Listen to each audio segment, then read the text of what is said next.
Hey guys, my name is Richard Mackin. You guys can all call me Rich. I look forward to having this class with you this semester. So I personally enrolled in this Intro to Philosophy course because I have a legitimate interest in philosophy. I felt that would be of greater personal enrichment and professional use than some of the other state required elective classes. Uh, in the past, I've certainly enjoyed what I would say is like philosophizing. Um, Particularly when I was in the military. I was a former Navy diver, but before that, I was on a ship and I was a search and rescue swimmer. But I stole a lot of watches. So when I was out standing watches, right, it was just something to do to kind of pass the time. I guess I would ask philosophical questions, kind of just keep my mind going. Right, and you're out in the middle of the night. It was a really redundant job. It wasn't really necessary. So just kind of kept you a level of sanity, I guess, if you will, while you're out there. So, yeah, going back, like I said, I was a former Navy diver. I was stationed with a SEAL team in Hawaii. So I think I had a interesting military experience, and I got to learn a lot and see a lot of the world because of that. So that's my background. So currently I am majoring in computer science. Um, I and I guess that brings me to like what do I actually know about philosophy? I know enough to know that I know relatively little. I've read some books on philosophy in the past. I think a long time ago I read when I was on the ship, and I could remember very little from it, to be honest. It was like, thus spoke Zarathustra from Nietzsche. I've read some books on just general philosophy books. Bertrand Russell wrote like the history of Western philosophy, I think, if that's right. And I guess that would bring me to another point. Because I have a real interest in philosophy, Bertrand Russell, I might misquote him a little bit here, but he made a comment that if you're interested in philosophy, the only way to know philosophy is to do philosophy. So I guess that would be ultimately why I'm here, in his words, which are, why not use a better man's quote than my own? Smart guy. So, all right. That brings me to. All right. Let's see. Right. So throughout the this course, as I said, I know relatively little. I know that I'll probably be asking some, I guess, sophomore questions. So I hope to, throughout, especially early in the morning, um, I hope to ask less of those. I hope to ask more efficient questions and learn to just to really understand philosophy throughout this course. So my current practical definition of the word philosophy would be the study, curation, and validation of human thought, and thus the foundation of human knowledge. So I guess I'll go into more of what my understanding is, which would be just to kind of explain, I think, what philosophers do. I think the questions that philosophers ask were at least at some point fundamental to most other academic disciplines, and I think they often still are. I believe the domain of philosophy is that of forming critical and meaningful questions. Conceptually, I like to think of the breadth of human knowledge as kind of coming through a few different places, those being experience and then only really two fundamental intellectual domains. The qualitative domain and the quantitative domain, which would be, i.e., philosophy and mathematics, respectively.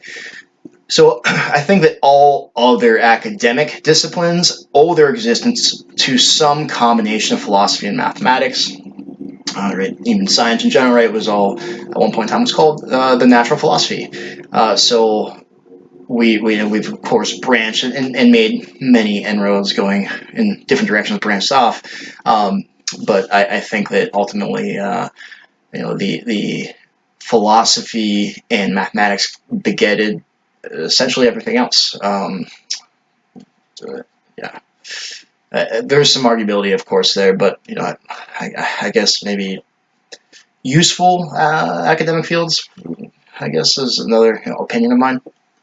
Okay, so I think the lack of philosophical knowledge in today's world, and this is scalable to obviously myself, but I think to general society as well, would lead to a myopic expertise in, as I said, in my own life, but also in other fields, in almost every field I can think of.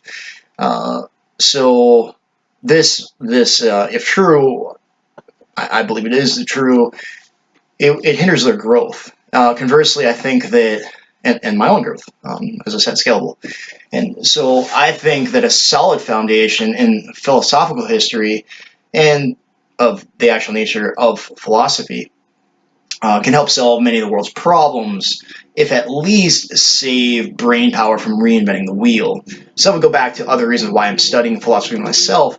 Why would I, being one person with a limited IQ and the like, why would I try to reinvent the wheel my entire life when I can go to people that I would suspect are much more intelligent than I will ever be, and they have spent their entire life developing this framework of thought.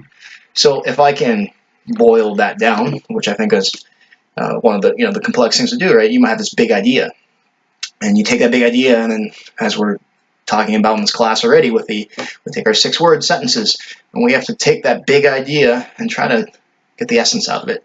So I think that scalable, again, that's what philosophy does in the study. That's the use of the study of philosophy. Is you have all of these people throughout the course of history, and history has done the job of filtering what they consider to be the greatest minds for us. So now we can just go back and kind of take it in.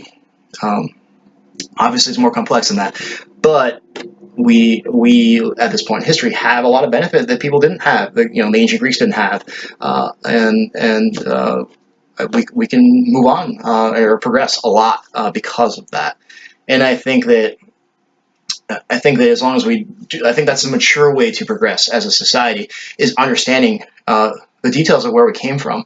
And I think when we just try to change for the sake of change, that is a negative, because we don't know what we're doing. We're just reacting. So it allows us to be cognitive about our change and use the logic, right? All these philosophical things. So that is my overall interest.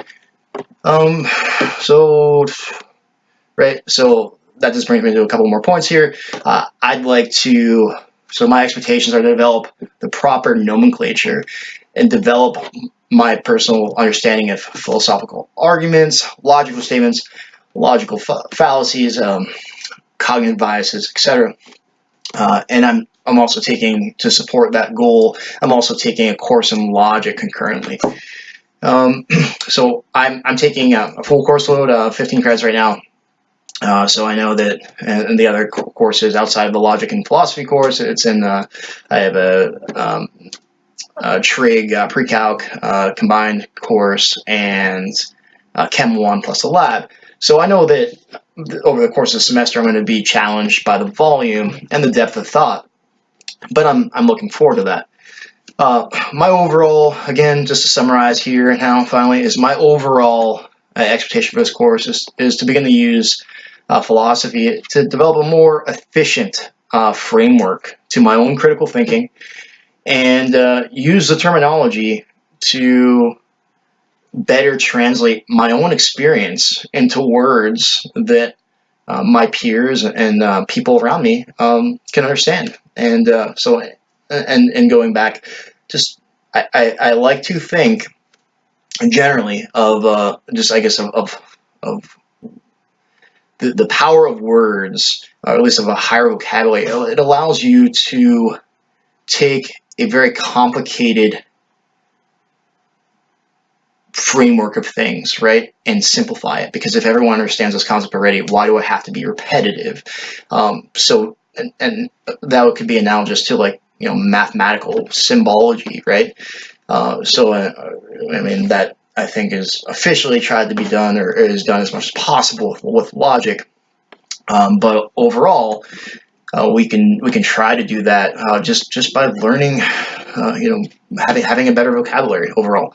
So that is, I guess, my ultimate goal is really just to become more efficient with my time, and then if I have to express an idea, I just want to express it correctly and as efficiently as possible. So, all right, I hope everyone else has given some thought to this, and I look forward to hearing your thoughts and over the course of these replies and the course of the semester.